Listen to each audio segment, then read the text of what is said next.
Selamat pagi Bu Sri dan kawan-kawan. Sekarang saya dari kelompok kajian pustaka akan menjelaskan bagian definisi terlebih dahulu. Yang pertama, definisi. Kajian pustaka adalah bagian dari karya ilmiah yang berisi ringkasan atau ulasan mengenai teori-teori dan penelitian terdahulu yang relevan dengan topik penelitian. Kajian pustaka bertujuan untuk memberikan landasan teori yang kuat serta menunjukkan celah penelitian yang akan diisi oleh penelitian yang sedang dilakukan. Kemudian yang kedua, saya akan menjelaskan kegunaan. Kegunaan yang pertama untuk menunjukkan pengetahuan penulis, yang kedua untuk menjadi dasar pemikiran, yang ketiga untuk membantu menyusun hipotesis dan kerangka berpikir, dan yang keempat menunjukkan celah penelitian. Untuk yang kelima, saya akan menjelaskan karakteristik. Yang pertama ada relevansi, yang kedua ada kritikal, dan yang ketiga ada sistematis. Kemudian yang keempat saya akan menjelaskan bagian landasan teori. Landasan teori adalah bagian dari karya ilmiah yang menjelaskan teori-teori atau konsep-konsep yang menjadi dasar penelitian yang dilakukan. Landasan teori digunakan untuk memberikan kerangka berpikir yang mendasari penelitian dan membantu menganalisis data. Sekian dari saya. Terima kasih. Ya, perkenalkan, nama saya Ezra. Saya dari kelompok kajian pustaka yang akan melanjutkan materi yang diberitakan oleh Darel. Selanjutnya itu ada kegunaan. Yang pertama menjadi dasar teoritas, yang kedua ada mengarahkan penelitian. Yang pertama itu memberikan dasar teori yang diperlukan untuk memahami dan juga menganalisis topik yang sedang diteliti. Yang kedua, menyusun kerangka berpikir yang jelas sehingga penelitian dapat berfokus kepada aspek-aspek tertentu sesuai dengan rumusan masalah. Selanjutnya saya akan menjelaskan tentang langkah-langkah pembuatannya. Yang pertama itu ada tentukan teori utama yang akan digunakan berdasarkan rumusan masalah. Yang kedua, pilih teori yang relevan dengan topik dan tujuan penelitian. Yang ketiga, itu ada menjelaskan hubungan antara teori yang dipilih dengan masalah penelitian. Yang keempat, itu menggunakan hasil penelitian terdahulu untuk memperkuat landasan teori dan mendukung relevansi topik. Selanjutnya itu ada cara membuat. Cara membuat itu ada dua. Yang pertama, mulailah dengan definisi teori yang digunakan, lalu lanjutkan dengan pembahasan setiap elemen yang berhubungan dengan rumusan masalah. Selanjutnya itu ada nomor 2, pastikan setiap teori yang diuraikan dapat mengarah langsung pada rumusan masalah dan memberikan pemahaman yang jelas tentang bagaimana teori tersebut akan digunakan di dalam penelitian. Selanjutnya saya akan melanjutkan materi dengan penelitian terdahulu. Penelitian terdahulu itu apa sih? Penelitian terdahulu merupakan studi atau karya ilmiah yang telah dipublikasikan sebelumnya dan memiliki relevansi dengan topik yang sedang diteliti. Penelitian ini digunakan untuk melihat hasil-hasil yang sudah ada dan juga mengidentifikasi celah penelitian yang belum terjawab. Sekian dari saya. Selanjutnya, perkenalkan, saya Bayu, absen 34. Di sini saya akan melanjutkan slide dari Ezra, yaitu ada kegunaan dari penelitian terdahulu, yaitu kegunaannya itu adalah menggunakan hasil-hasil penelitian terdahulu untuk memperkaya landasan teori. Lalu ada penelitian terdahulu dapat menunjukkan area yang belum dijelajahi atau dipahami secara mendalam, lalu memberikan arah bagi penelitian baru. Lalu ada langkah pembuatannya, yaitu lakukan pencarian terhadap penelitian terdahulu yang relevan melalui jurnal, artikel, dan buku yang terpercaya. Yang kedua tuh pilih penelitian yang memiliki kesesuaian dengan baik dengan topik penelitian dan memiliki kualitas metodologi yang baik. Lalu yang ketiga tuh analisis hasil-hasil penelitian terdahulu baik yang sejalan maupun yang berbeda dan tunjukkan relevansinya dengan penelitian Anda. Lalu berdasarkan analisis tersebut, simpulkanlah apakah penelitian terdahulu mendukung atau bertentangan dengan penelitian yang akan dilakukan. Lalu ada sistematika penulisan, yaitu dimulai dengan pengenalan penelitian terdahulu secara umum. Yang kedua tuh diikuti dengan penjelasan masing-masing penelitian dan temuannya utama. Lalu yang ketiga itu diakhiri dengan kesimpulan mengenai relevansi penelitian terdahulu terhadap penelitian yang sedang dilakukan. Lalu ada contohnya tuh penelitian sebelumnya yang mengkaji diskriminasi gender dalam karya sastra dapat dijadikan rujukan untuk menunjukkan bahwa isu yang sama juga diangkat dalam cerpen Jangan Salahkan Rahim Ibuku. Sekian dari saya, terima kasih. Perkenalkan, saya Made Febran Dusnugraha, absen 24. Kerangka berpikir adalah struktur logis yang menggambarkan alur pemikiran peneliti dalam memahami masalah yang diangkat. Kerangka berpikir menyusun hubungan antara teori, variabel penelitian, dan rumusan masalah dalam bentuk diagram atau analisis yang memandu jalannya penelitian. Kegunaan yang pertama yaitu menunjukkan bagaimana teori yang digunakan dapat menjawab rumusan masalah. Kedua, membantu peneliti tetap fokus pada tujuan dan masalah yang ingin diselesaikan.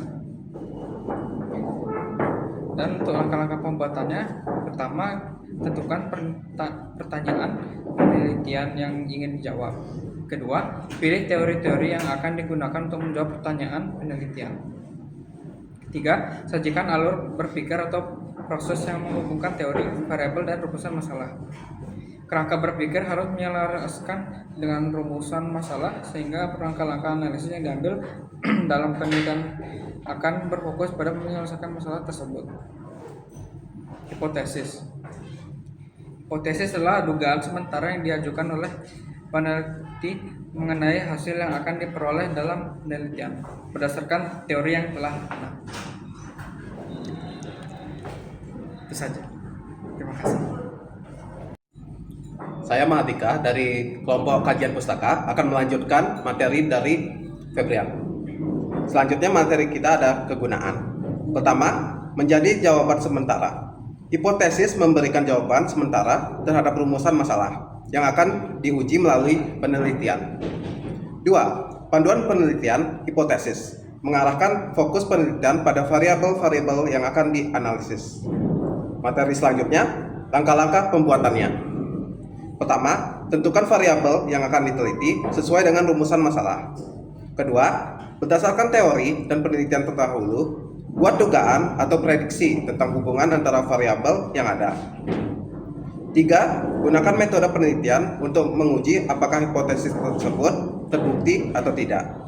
Hipotesis harus langsung terkait dengan rumusan masalah pertama dan kedua, dan dapat diuji melalui data yang dikumpulkan dalam penelitian. Materi selanjutnya, kajian teori. Apa itu cerpen? Cerpen atau cerita pendek adalah sebuah karya sastra naratif yang memiliki panjang terbatas, umumnya antara 1.000 hingga 10.000 kata. Cerpen bertujuan untuk menyampaikan sebuah cerita yang menyentuh perasaan atau pemikiran pembaca melalui tema yang singkat dan padat. Dalam cerpen, semua elemen cerita diusahakan untuk mengarah pada penyampaian pesan atau moral tertentu. Biasanya, cerpen hanya berfokus pada satu kejadian atau konflik yang berkembang dalam jangka waktu yang singkat. Lalu teori terakhir yang saya akan sampaikan adalah unsur pembentukan cerpen. Unsur intrinsic, elemen-elemen yang membuat cerita dalam cerpen itu sendiri. Berikut adalah unsur intrinsic yang perlu diperhatikan dalam cerpen. Pertama, tema. Ide pokok yang menjadi dasar cerita. Tema ini menjadi fondasi untuk keseluruhan narasi dalam cerpen. Kedua, tokoh dan penokohan. Karakter-karakter dalam cerpen yang memiliki peran dalam mengembangkan alur cerita. Setiap tokoh dihadirkan dengan sifat, perilaku, dan konflik yang membangun cerita. Ketiga, alur. Urutan peristiwa yang terjadi dalam cerita. Alur bisa bersifat maju, mundur, atau campuran, tergantung pada cara penyajian oleh penulis. Keempat, latar.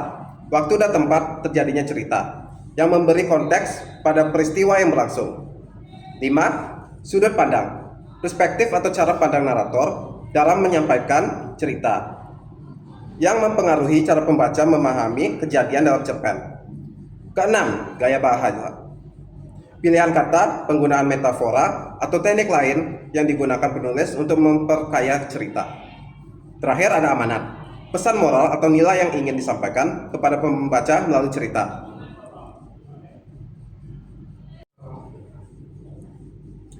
Baik, selamat siang Bu Sri dan teman-teman semuanya. Perkenalkan, nama saya Victor Putra. Saya adalah salah satu anggota dari bagian kajian pustaka. Absen saya adalah 38. Jadi sebelum itu saya akan mengklarifikasi bahwasanya ketika nanti ada penjelasan selanjutnya itu Abrizam yang dia menuturkan bahwa dia akan melanjutkan penjelasan dari Mardika, itu adalah sebenarnya melanjutkan dari pembahasan saya. Jadi harusnya saya yang melanjutkan dari perkataan Mardika. Ya, itu untuk aplikasinya. Dan saya akan melanjutkan apa yang dikatakan oleh Mahardika. Dia masih stay di unsur pembentuk cerpen. Itu adalah unsur ekstrinsik, faktor luar yang mempengaruhi penciptaan dan pemahaman cerpen.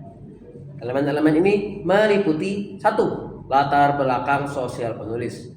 Kehidupan dan pengalaman pribadi penulis dapat memberi pengaruh besar terhadap ide dan tema cerita. 2. Kondisi sosial dan budaya.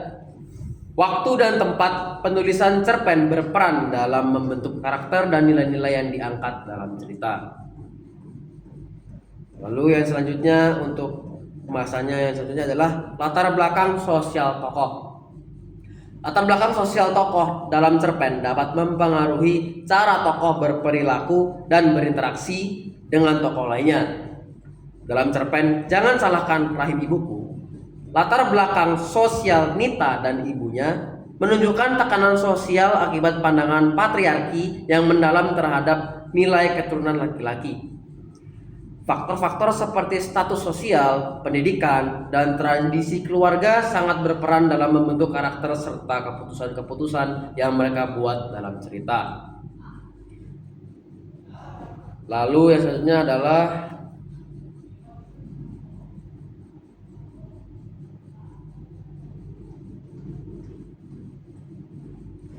nilai-nilai kehidupan tokoh. Dalam cerpen ini, tokoh Nita dan ibunya menunjukkan nilai-nilai kehidupan yang berkaitan dengan perjuangan untuk melawan ketidakadilan dan diskriminasi gender. Nilai-nilai seperti keberanian untuk menentang norma sosial, pentingnya dukungan keluarga, dan keteguhan dalam menghadapi tekanan sosial merupakan bagian dari nilai kehidupan yang tercermin dalam perilaku dan pilihan tokoh utama. Lalu kita akan masuk ke dalam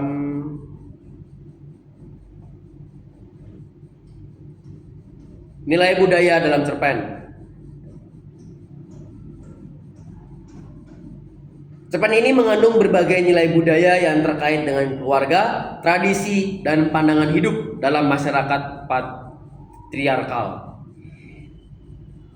Nilai budaya dapat dikelompokkan ke dalam beberapa jenis. Di antaranya yaitu adalah 1. Nilai sosial, yaitu berkaitan dengan norma dan hubungan antar individu dalam masyarakat, seperti pandangan mengenai keturunan laki-laki dalam cerita ini.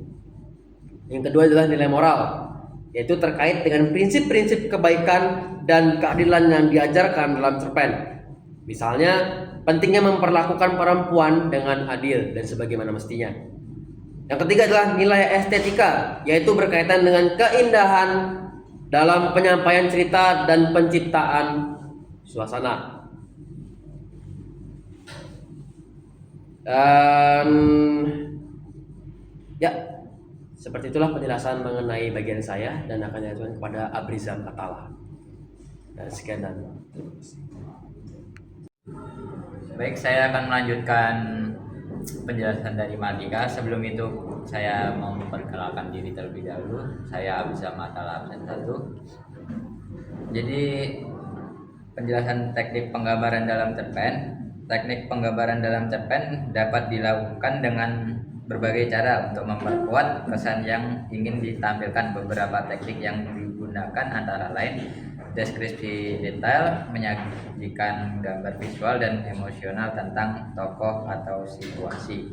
Kemudian ada dialog, menggunakan percakapan antar tokoh untuk memperlihatkan karakter, konflik, hubungan antar individu.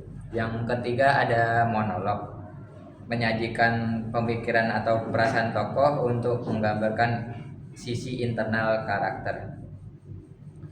Kemudian ada penelitian sejenis, Penilaian sejenis itu tentang cerpen yang seringkali mengkaji unsur intrik dan eksentrik untuk mengungkapkan tema, pesan, dan nilai yang terkandung di dalamnya.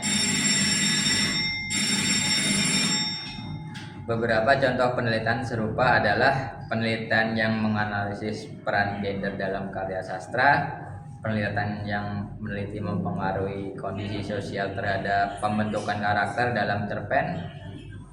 Kemudian cara membuat penelitian sejenis itu yang pertama, pilih karya sastra seperti cerpen yang memiliki tema atau nilai tertentu yang ingin dianalisis. Yang kedua, baca dengan telaah teks cerpen dengan cermat,